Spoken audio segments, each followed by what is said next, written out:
Issam is an actual Iraqi refugee, an artist slash translator slash journalist. He actually worked with, he worked a little bit with U.S. forces, a little bit with British forces.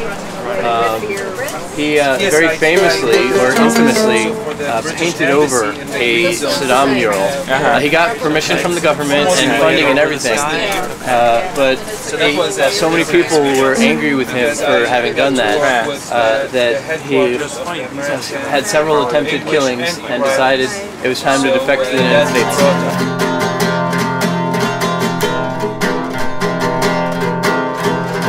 When the invasion happened, I saw the military working with the army as a translator. I got to know soldiers in a more human light and aspect. I could hardly feel as a foreigner in here. Everybody is talking to me the same. I have never been alienated to be different or anything. I feel that I can interact with your culture and have acceptance, and in return that makes me accept your culture much more openly.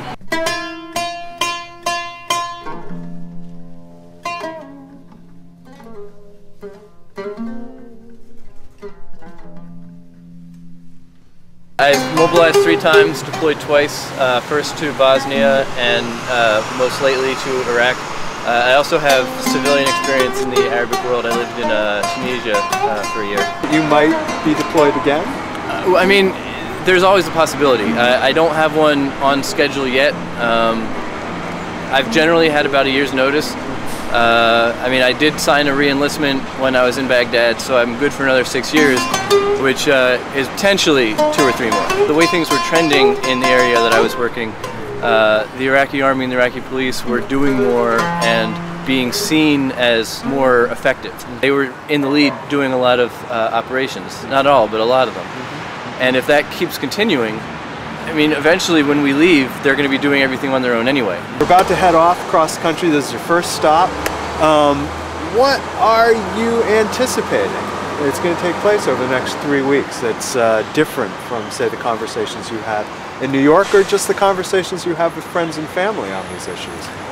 One of the differences in particular between the route that we're taking, which is in the south, nearby a number of military bases, places where there are a lot of National Guard and Reserve units, I think I'm going to be less of the oddity, and Issam is going to be more. How many times do you have an Iraqi refugee come to talk to you about it?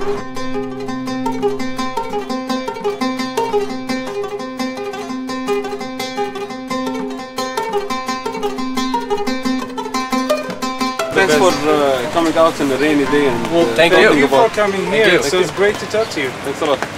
Good luck with the rest of your trip. Thank you. Thank you. You know, a lot of people come up and they're sort of timid. It's nice to have someone be willing to be forceful and strident. How come we don't have another part of the exhibit that shows what the US military has caused, and if we don't, can we have it in the future? Well, that's a lot of questions. I think the reason we don't have it, one is practical. We couldn't get one of those. This happened to be an opportunity to take a car that had been destroyed. It wasn't destroyed in America. I suspect that would be more difficult to get, something that was destroyed in an attack by American forces. It would be interesting to have that as well. I suspect if we had that, it was destroyed by an American taxpayers' money or bomb or whatever, as you say, it would be an entirely different project, and I think it would be much more difficult to do here. Different as in different politically? Well, I think the reactions would be different. I think you'd get into more trouble. I think you'd get into physical harm, possibly. I think the fact that this... Physical harm because it's obviously against the war, you mean? Well, it's against the war. No, Americans are peaceful people. It shouldn't be. We're going to some different places. Has a bad image about Americans. Well, no, I think we're going to parts of the country. I travel to all around the US, and I just stand up in front of everyone and I say the war was wrong. We shouldn't be there. And but that's no one has ever That's killed me. different from showing a car that's been something that's been destroyed by American action. I think that's different because that's an opinion. And you show an artifact, you show something, a relic of a war. People don't want to see that, which is why they should see it. But you know, if you actually bring that exhibit, I am one of the people who are more than happy to come and protect you. All right. Yeah, I'll protect your right to express your art. Another reason. You shouldn't be afraid to express it. But I think, no, another reason. this car obviously represents an action, something that happened.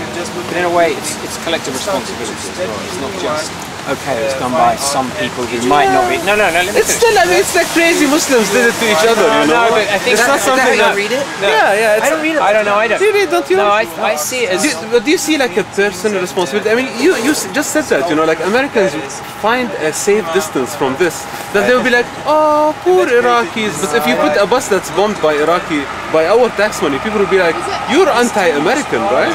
How can you show that we can kill people, right? Because people take it more I don't think so. personally. I think people expect you to do that. So what do you think? Are you going to put the bus? Well, I can't get one today. Yeah. I'll do my best. I think when you see that, you see it as part of a war, and you see it as part of a war that has been initiated by the US. It was initiated. So I think you see it as part of the bigger picture. The fact that it was, violence by a group on another group of Iraqis, possibly from Iraq. I think that's part of it, but I think you see it as a consequence. That wouldn't have happened if it wasn't for the invasion. That's true. So that's the way I see it.